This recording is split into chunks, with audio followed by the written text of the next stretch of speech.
Hello and welcome to your workshop on how to install a wood fence. I'm Ron and I'm joined by Mike, and together we're going to walk you through the process for planning and installing your wood fence. Now here's what we're going to be covering in today's workshop. First off, we're going to start with planning and prep, followed by fence terminology. Then we're going to get into the measuring and calculating of materials. Then we're going to move into installing posts, panels, and gates. Then we're going to follow that up with the tools and the care and maintenance necessary to keep that fence looking good. Now, installing a wood fence requires careful planning and execution to ensure a sturdy result. The types of wood fencing available depends on where you live, but may include cedar, redwood, or southern pine. Fences made of wood can be stained, sealed, or painted. However, painting obviously covers up the wood grain, so something to think about if you want to see the wood grain. Obviously, you want to go the stain route. Now, wood fences typically cost less up front than alternative materials, but over time, they'll likely require more maintenance. Now, there are two primary options for a wood fence installation. One includes building it from scratch and adding the pickets and rails individually. We call that a stick build. Or the other option utilizes pre-built fence panels, Which is what we'll be doing in this workshop. Planning and preparation. Here is a rundown of the things you'll need to do to plan and prep for your wood fence installation. It's really important to complete these steps prior to beginning your project. So the first thing you're going to want to do is check your local laws and building codes, because you never want to install your fence only to find out that it must be moved or taken down because you're over your property line or it's in violation of a zoning code. A fence is usually considered a major structure, and the way your fence can be built may be governed by county and city zoning laws. Homeowners associations and other neighborhood groups may also have fence-related regulations. You may need a permit or board approval before you begin to work on your fence. Before finalizing the plans for your fence, check the laws and codes where you live for any restrictions on fence height, location, and materials. If you live in a historic district or subdivision, there may be additional restrictions on fences. Examine your deed for easements that may allow a utility company or a neighboring property to have a right-of-way through your land. Easements may limit the design and location of your fence. It's also a good idea to talk to neighbors whose properties are adjacent to yours about your fence plans. Next, confirm your property lines to make sure that your fence will be installed only on your property.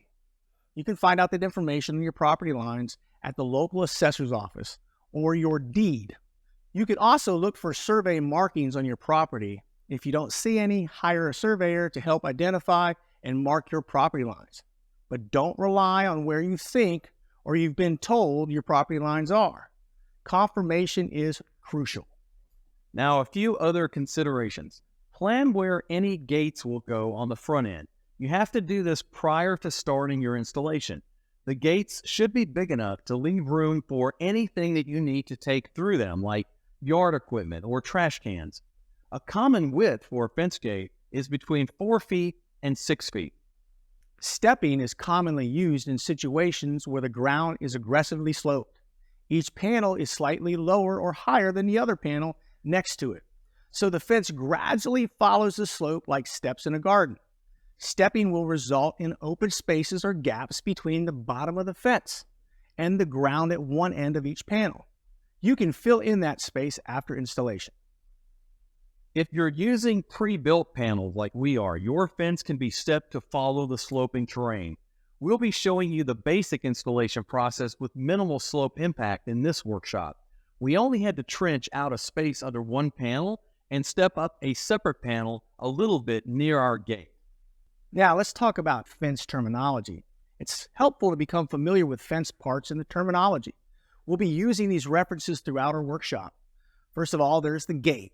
It opens to allow access to the fenced area. It includes hinges, a handle, and a latch for unlocking. Then we have a cap.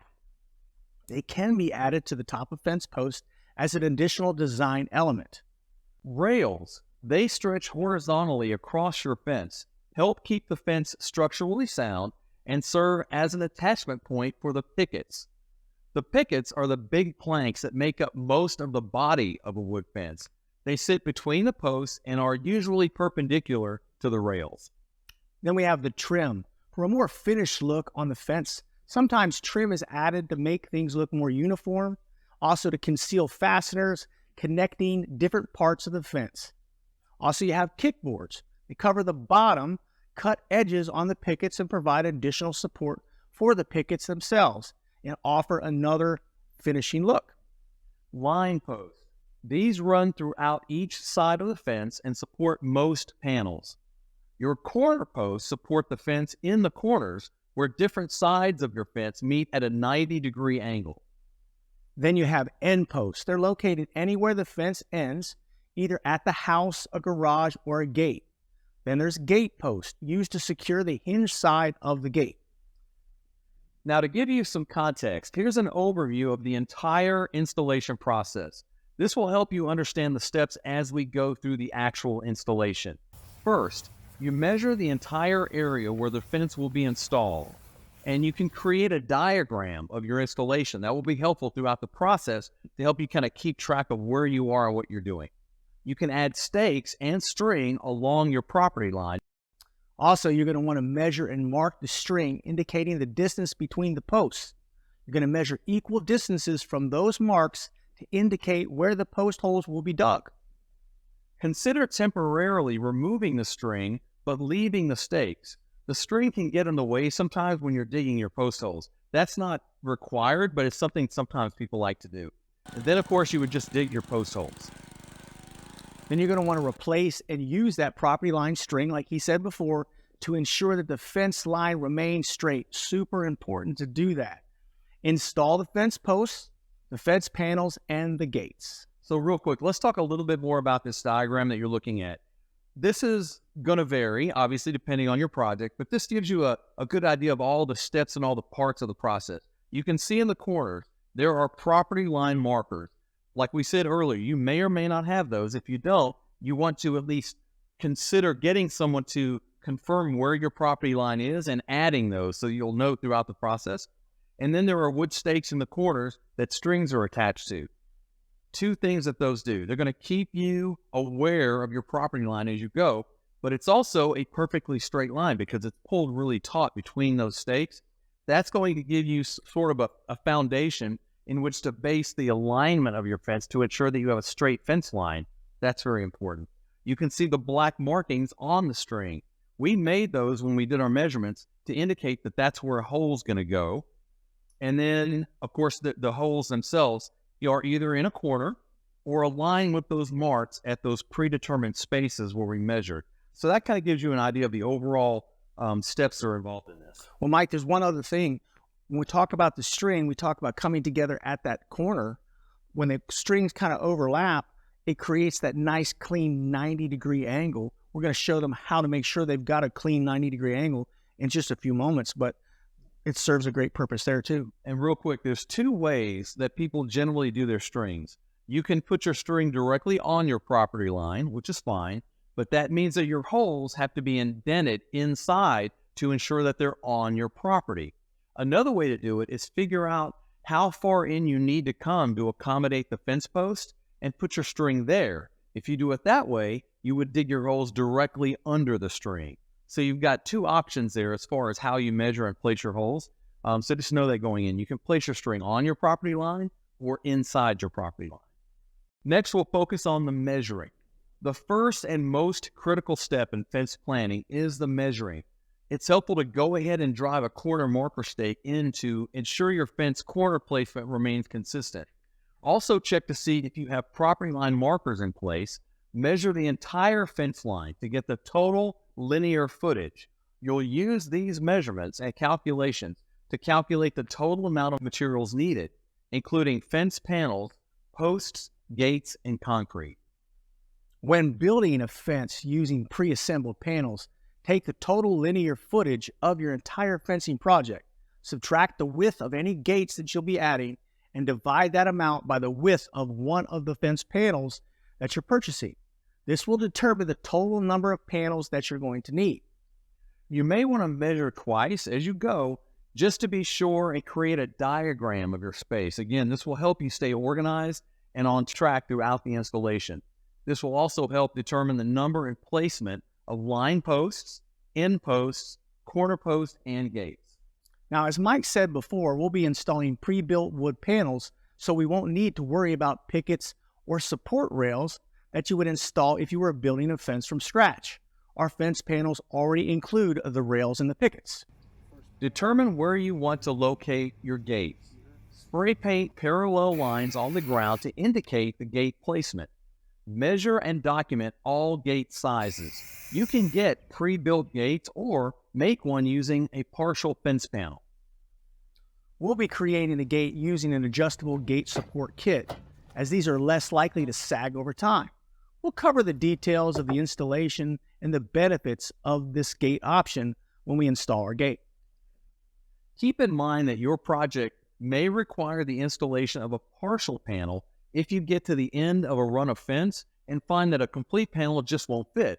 Include one full panel in your calculations for each of these instances, and you'll be cutting that panel down to fit that space later on. Now, calculating the materials needed. Super important. To determine the number of posts needed, simply add one post per panel plus any end posts. In this example, the project will consist of 18 panels and 2 gates. So the 18 fence panels will require 18 fence posts plus 3 end posts installed where the fence ends and meets the house. And the gates. Now, real quick, that might be a little counterintuitive. If you think about it, if you were just to ask somebody, I'm putting in a fence, how many posts do I need? They would probably think 2 per panel, right? Because every panel is connected to 2 posts. But remember that all of the panels share a post. So if you add up your fence panels and add 2 posts for each, you're going to end up with way too many posts. So that's why it's 1 per. So think about, there's a post and a panel, then a post and a panel, and a post and a panel. That's why it's 1 per panel, in addition to those few extras that we talked about. Now, when it comes to selecting and purchasing all the materials for your fence, here's a trick. You may want to pre-order your fencing online and schedule a home delivery prior to the start of your installation. That way you don't have to worry about it. It will just be on site when you need it. Next, we're going to mark the fence line. We're using stakes and string to create straight lines that mark the perimeter where your fence will be installed on all sides of your project. Ensure that they fall on or within your property line and adhere to any local regulations. Starting on your first fence run, drive the 2 stakes into the ground, showing where the outer edge of your corner post will be placed. Make sure your stakes are secure and don't move. Tie the string to one of the stakes, pull it tight, and tie it to the second stake. Using this one string as a guide, again, will ensure a straight fence line after installation. If you're placing and connecting fence panels inside and between the posts, measure and mark your post holes, leaving a space equal to the width of your fence panels between the posts. If you're doing what we call a face mount attachment, as we are, you'll measure the distance equal to the center of one post to the center of the next. That's because the panels will connect on the outside edges of our posts as opposed to the inside edges, and will end up covering up the posts from the outside view. This means the space between posts for a face mount installation will be slightly less. To properly and consistently measure your post holes, you can cut a 2x2 or any scrap lumber matching the width of your fence panel and use it as a measuring tool. Starting at a corner post, mark the position of all your line post hole locations on your string line. Use the measuring jig to measure the distance between each post and mark that measurement on your string based on your connection choice. For our face mount installation, we measure from the center of a post to the center of the next, since our panels will be connected in the middle of each post. The only exception being that we'll measure from the far edge for each of the corner posts, since we want the panels meeting at the corner to cover the entire post, not in the middle like they will throughout the rest of the fence. For in-between connections, again, you would measure from the connecting edge of the fence post to the connecting edge of the next post, not the center. Each time you determine where the end of the fence panel will fall, that will represent the middle of our next post. We mark that location on our string using a marker. You could also use string, tape, or even a piece of ribbon on the string if you didn't want to mark it. Then we use a plumb bob placed at our measurement marker to mark that location on the ground with something like a large nail. We actually use spray paint. Measure and place another nail or make another mark half the width of the fence post on your yard side of your string. The second marker will represent the middle of your post and show where to center the hole you'll be digging for the post. You can use yard paint to circle for clarity. This ensures that your posts are equal distance from the property line and will bump up against the line. If you don't do this extra measurement to get the proper center for the post, you risk installing posts that extend past your property line, which you don't want. No. Always make sure the spaces between the posts are consistent. Also be aware that it may be necessary to shorten the width of a panel if the full panel won't fit at the end of a run of fencing. Mark the end post locations and gates. To square the corners and ensure they are 90 degrees, you have two options. You can use just a regular square to kind of check that, or you can use the 3, 4, 5 method. It's a very simple thing. All you do is measure 3 feet from a corner post and make a mark on the string line. Then you measure 4 feet along the line that runs perpendicular to that line. Make a mark. You measure between the 3-foot mark and the 4-foot mark on the two strings. If that measurement is exactly 5 feet, then you're good. Your corner is a true 90 degrees. If it's not, just simply adjust one of the other lines to make sure that that is 5 feet. So you've got to make sure that you make adjustments to make that 5 feet in order to ensure the 90 degrees in the corner. Now you're ready to dig your post holes. But before you dig, you're going to call 811. Now 811 is a national number that you can call to identify underground utilities before you start digging for the project. Your local utility company can also mark the location of any water, gas, or power lines in your yard.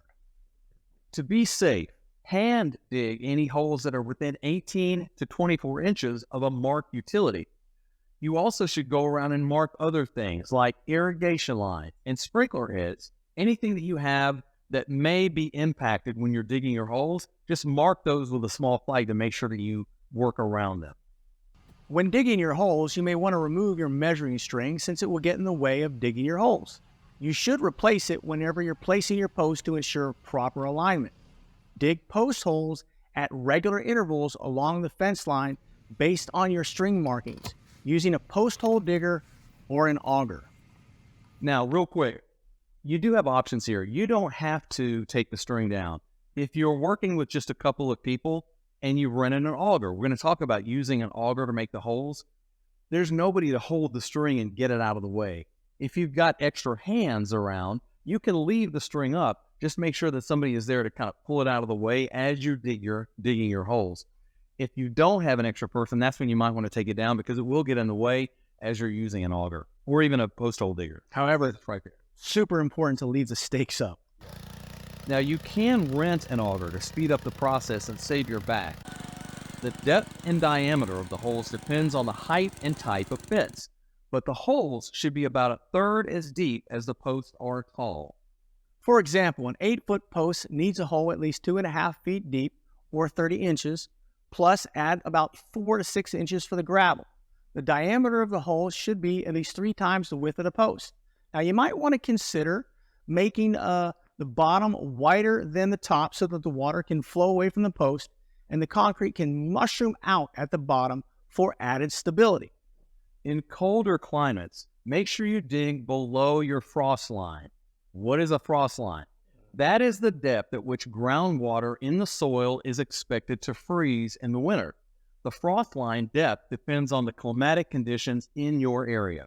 If you don't account for this and position your post above the frost line, they can be pushed up and out of the ground by frost heave, which happens when soil moisture freezes and expands. Installing fence posts at the correct depth is critical to fence stability. Here you can see the post was not secured with concrete and was only placed about a foot in the ground. As a result, this post is not very stable, and installing it this way will result in a wobbly fence. Now, an extra step you may want to consider taking when installing your post is adding a rot prevention product. You can use a post barrier wrap to help block rot and maximize the life of your wooden post. They wrap around the base of your post and target premature ground line rot, which is the leading cause of post failures. They help prevent natural elements of decay from breaking down your post prematurely. If you purchase your posts ahead of time and allow them to sufficiently dry, you can also add a waterproofing stain or sealer. Next, you're ready to set your post and add concrete. Place your first fence post in the hole, ensuring it is level and plumb, perfectly vertical. To confirm your posts are positioned correctly, you can use a post multi-level tool. It will gauge both the level and plumb of your post at the same time. If you've never heard the term plumb, obviously level is kind of horizontal, right? Plumb is the same thing, but this way. So you want to make sure that your posts are level and plumb, so they're perfectly straight. This device does that because it shows you both of those things. If you strap this on to your post, it's got a little rubber band here, you can have it hooked to the post as you're securing it, and to confirm throughout the process that it's exactly positioned. For our project, we'll be mixing our concrete in a wheelbarrow in batches, just enough to do 1 or 2 posts at a time. Now be sure to stir the concrete up with a pole to remove any air pockets. Your helper can check that the post position remains consistent as you add the concrete around the post, filling the holes to the ground level. Use a trowel to slope the concrete down and away from the post to prevent water pooling. Next, add stabilizing wood strips to your post. The simple strips of wood keep the pole in the correct position as the concrete cures, and you move on to the next post. This is especially important on corner posts. You can screw or hammer these in. We prefer to use screws to avoid hammering the pole and risk moving it before the concrete sets. Now, there's 2 schools of thought on this. The way we did it is we put the post in, poured the concrete, then we added the support pieces of wood. That's fine if you've got a helper and you're ensuring throughout the process. Another way to do it, and probably a better way, honestly, if you're doing this for the first time, is to place the post in, add the stabilizing support before you add the concrete. That way you're sure it's not moving at all before you move the concrete. We were keeping our eye on it throughout, so we felt okay adding them at the end. You probably want to do that first if you've never done this before. Yeah, that's a critical piece to it. Next, use your jig to measure and install your second post. You'll need 2 posts installed prior to installing each of your fence panels. To be extra sure, it's also okay to use an actual fence panel when spacing out the other posts to ensure that you have the spacing dead on. Since your post hole is quite a bit wider than your post, you are able to make small adjustments to the spacing of the post in the hole at this point. Use the multi-angle tool again to ensure the post is both level and plumb, making sure the post is positioned accurately for the fence panel prior to securing the second post. Follow the steps for adding concrete to the second post and secure it with the wood strips. Now, you notice that we mixed our concrete before adding it into post holes. You have a few other options for this step.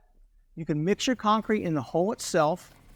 You could add a concrete mix in the hole, then pour a little water, gradually mixing it along the way and blending it to remove those air pockets. This saves you from having to use a wheelbarrow to mix the concrete, but might be just a little bit harder in terms of getting the right consistency for beginners. But you also have another option. There is a foam product that you just simply pour into the hole and it sort of expands and sets, kind of like Great Stuff if you've ever used Great Stuff. The only thing is this is usually more expensive than concrete. It's easy to use, but more expensive. Now, there's also different schools of thought on which post should be cemented in place. As a general rule, we require at least the corner post and the gate support post to be secured with concrete because they're under the most stress. Generally speaking, though, it's not required to cement all your line posts. Most line posts can be secured with dirt if the soil is compressed and compacted throughout the installation. However, just to know, the more posts you cement in place, the more secure your fence will be. A good rule of thumb is to consider cementing every other line post or every few posts. But again, the more concrete you use, the more secure your fence will be. So just to reiterate what we're talking about here, you don't have to put concrete on every fence post, and many times people don't. But the point of the whole conversation is, obviously, the more concrete you use, the more secure your posts are going to be. So it's totally up to you. It's totally fine to use just dirt on some of your posts, not the corner, not the gate posts, not those ones that we talked about that are under all the stress.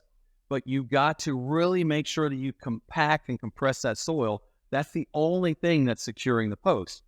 But again, you can use as much concrete as you want. If you choose to concrete all of them, that's totally fine. Your posts are not ever going to move. They are locked in concrete, but you're not required to. So it's something you got to decide. If you want to be really confident, the more concrete you use, the more secure your posts are going to be. Now, Micah, I would also add, before we keep moving on, that if you're not going to use the concrete, then that post is going to be straight down into the earth. Right. And when it's straight down into the earth, it's more likely to have some early decay happening. I know we're going to use a rot blocker, but you've got to remember, you're burying it straight into the dirt. The concrete actually protects the wood from decay. So that's something to consider as well. Now, for budgetary reasons or just time, you decide not to put concrete on all of them. Like we said, when you're compacting that soil, get a sledgehammer or something and really pound it down and make sure that you're securing it and compacting it as much as possible. The more secure and compact that dirt is, the better your fence installation is going to be. Now you're ready to install your wood fence panels. Attach the pre-built fence panels to the post, starting in a corner at one end of your fence line. Remember, we are face mounting our panels. This means in the corners, our panels won't be meeting in the middle of the post like in the rest of our panels. Instead, we'll extend them to the edges of the corner post so that the entire post is covered by the panel. When installing fence panels, be sure to leave a gap between the ground and the picket bottoms. It's best if your pickets don't touch the ground. Now, it may be helpful to cut some 2-inch wood blocks and use them as spacers during the attachment process. But yards can sometimes be hilly and not perfectly level. You may need to dig out a small trench at the bottom of some panels to account for the small bumps, as we did. Now, again, we're kind of going through the basic process. Every yard is different. Everybody's going to run into things that we don't necessarily cover in this workshop. You just kind of work around those things. When we were doing our install, we thought the ground was pretty level, and it was, but there was a slight incline that we kind of didn't really calculate in figuring this out. So when we started the installation, we realized we thought the first fence panel was going to be level with the ground, and it wasn't. So at that point, we had already installed several posts. We had no choice but to dig out a small trench for that one panel. You may have to do that. You're going to run into things where, wow, this isn't exactly the way I learned to do this. I'm not sure what to do. That's going to happen, and that's okay. You can just kind of work around that. Again, these fence panels are pressure treated. They can touch the ground. That's okay. You just want to avoid it, if at all possible, throughout the majority of your fence. Unless you run into a problem, it's best to leave that gap so they don't touch. Now, for pre-assembled fence panels, consider pre-drilling holes through the panels to minimize any splitting. You can do the pre-drilling on all of your panels ahead of time or kind of make them as you go. Use 3.5-inch flathead outdoor wood screws. We suggest screws because they tend to be more secure and less likely to work loose over time. Now, ensure your panels are level and evenly spaced as you go. Use your jig to ensure proper spacing as you move from one hole to the next. Continue this process throughout your fence installation, adding posts and securing them in the concrete before attaching each additional fence panel. Just take your time and check that all posts are level and plumb, and that your spacing between the posts is accurate and consistent. Now, one other warning here, just so you know, we can't stress enough how important it is to take your time when you're measuring. Measure 2 or 3 times if you need to, because we even ran into this a little bit. When we were measuring, we took our time and we were very careful about marking our string. We knew exactly where our posts were going to go. When we started the installation, we actually held up a panel to confirm that where we thought the post should be secured was right. We were a little bit off a couple of times. So again, you've got some leeway in these holes. So as you're double checking and holding up the fence panel to make sure, before you secure that post, that next post, each time you're moving ahead, hold up a fence panel and confirm that it's going to be where it needs to be based on where you thought it was going to go in. Because again, you can make some adjustments, and we had to do that. So just know, going through this process, you want to double check, you want to take your time, you want to ensure the spacing, because it's critical when you're attaching these panels. Now, there are two methods to adding additional posts.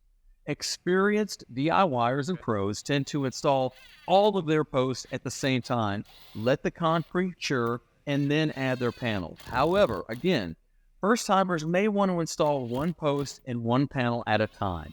Because, again, if your measurements are off and you install all of your posts, your panels may not fit. You may run into a problem down the line. So if you've never done this, it's probably best to measure, make your markings, but as you're installing your post, double check that they're in the right place, holding up a panel, and confirm that measurement and the placement of the post before you move on. Now, be aware that this approach is going to take longer, but it may be a better option for some. And if you do choose to install all the posts together, consider using a fence panel to confirm the placement of your holes and your posts before securing the posts. Now it's time to add some finishing touches. You can trim the tops of the fence posts if necessary to create a uniform appearance. If you want to waterproof or stain your fence and the wood is pressure treated, a good rule of thumb is to wait 4 to 6 months. This gives the fence time to weather a bit, but not too much, as well as dry out completely. When you purchase any kind of lumber, if you purchase lumber in the past, a lot of times it's very wet. Like posts are very wet. Sometimes when you're buying, you want to make sure that those dry out completely before you stain. You can check your fence with a moisture meter to determine when it's right for you. Also, check your paint and your stain label for proper wood moisture content. It's usually less than 15%. When ready, apply the weatherproof sealant or paint to protect the wood from the elements and enhance its appearance. If desired, you can also add decorative caps to the tops of your posts. There are lots of varieties and shapes out there that you can choose from. Just consider this when attaching your panels to make sure that you leave enough room at the top for them. Now let's talk gate installation. When adding the gate to your fence, install it according to the manufacturer's instructions, ensuring they swing freely and securely latch. Our gate required an adjustable wrench, a Phillips screwdriver, wire cutters, and a power drill. Be sure to check to see what your gate includes if you choose to install a kit like the one we're using.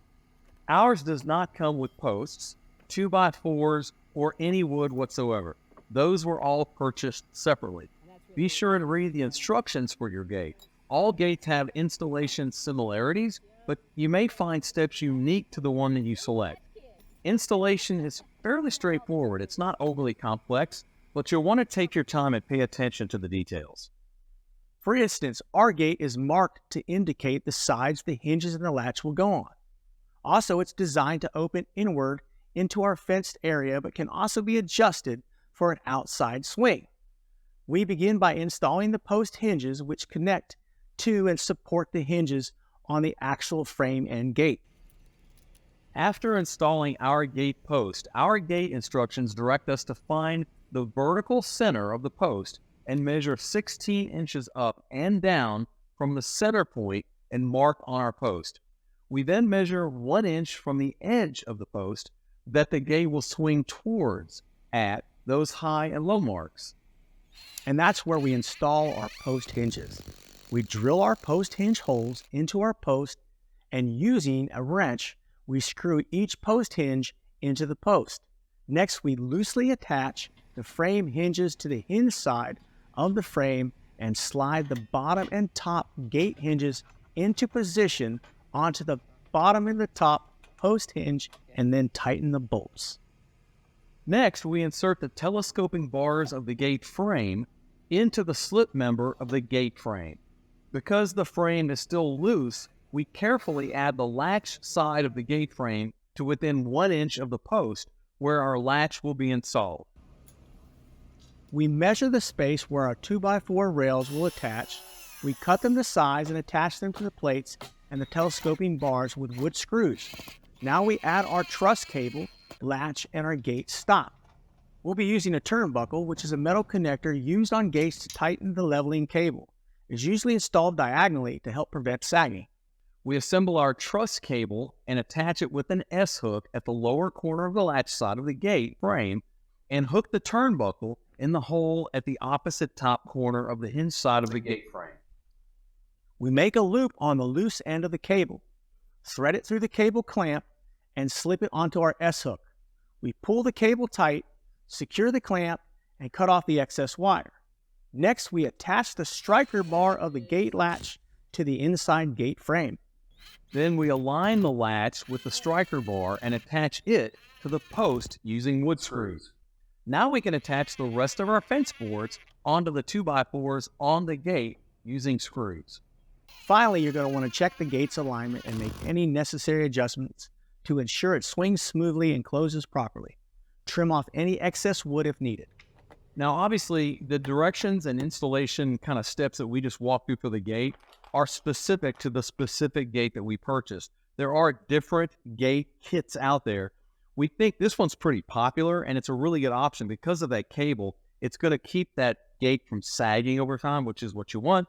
So we chose that one for the install for this fence to kind of walk you through that. Just know that those directions are specific to this gate. Yours might be different, obviously, based on what kind of gate you decide to purchase. But we wanted to give you a general idea of the kind of things that are involved in installing a gate so you kind of understand that, regardless of which one you choose. But when your project is complete, you do want to do a final inspection. Once the fence is complete, inspect it thoroughly to ensure it meets your expectations in terms of appearance, functionality. Check for any loose components or areas that may need reinforcement. Over time, as your fence ages, you're going to want to do occasional checks.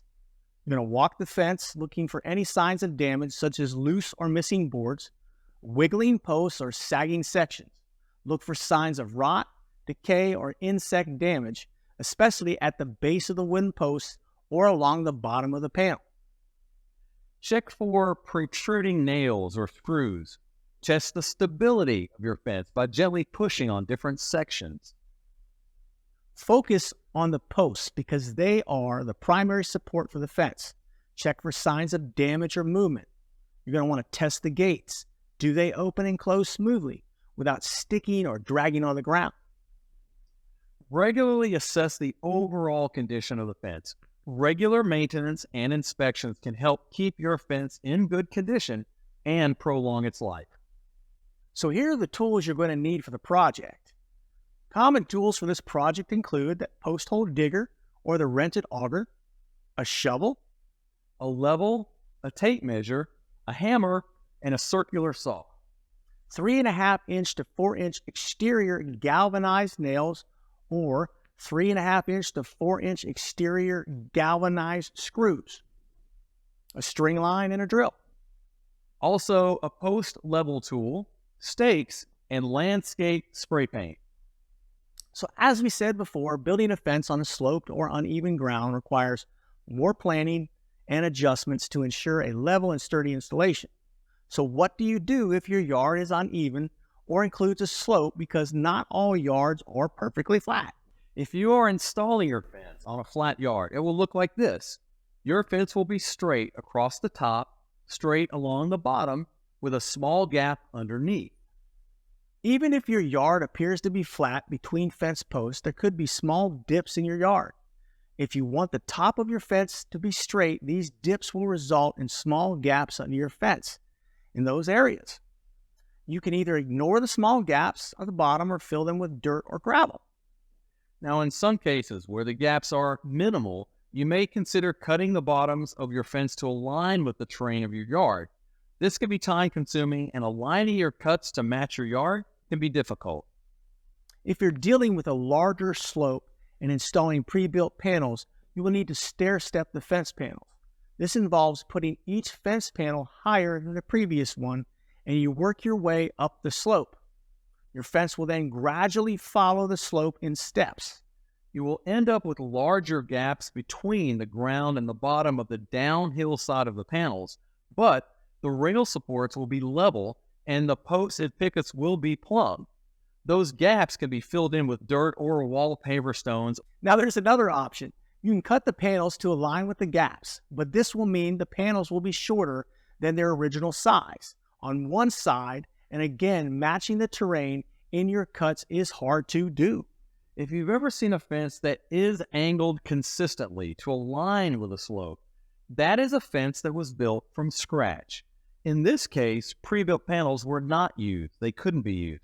Each picket was installed individually, slightly lower than the next one or higher than the next one, depending on if you're going up or down the hill. But this creates this even and sloped effect. For this type of installation, you're going to attach the rails at an angle matching the grade of the slope, and each individual picket is attached slightly higher and lower than the next.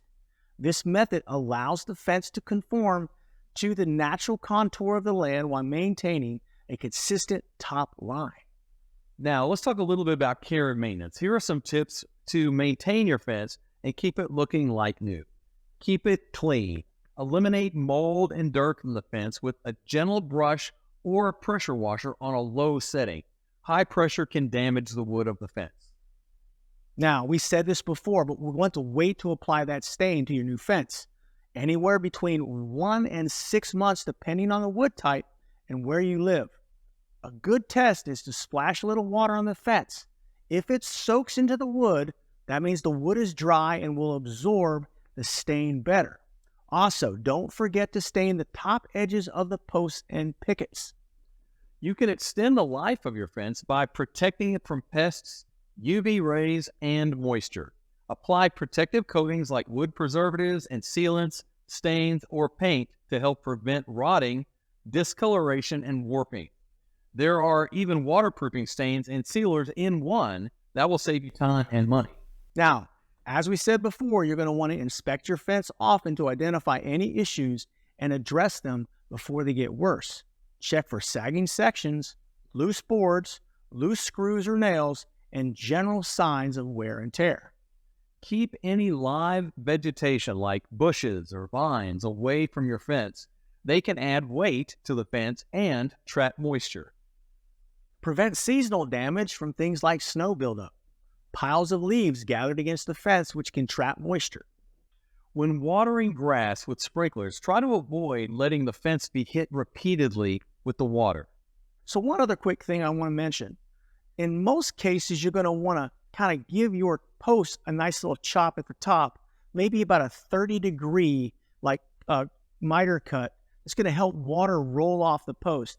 Because if it's a flat cut and it's not being protected, every time it rains, water is just going to sit on top of the post. Now, remember, you've got anywhere between what we say 1 and 6 months before you're ever going to put any kind of sealant on it. Right.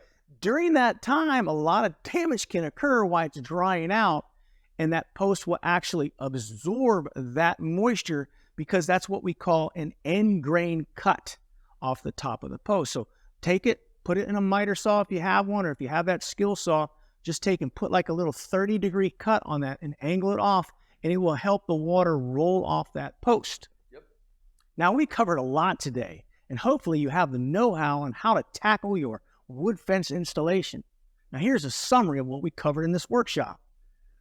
Planning and preparation, fence terminology, measuring, calculating the materials needed, installing the posts, the panel, gates, and we also discussed the tools and the care and maintenance to keep the fence looking beautiful year after year. Absolutely. So with that, we will wrap up this workshop. On behalf of Ron, myself, and the entire Home Depot How-To Workshop team, thank you for joining us. Good luck with your project. And of course, thanks for shopping at the Home Depot.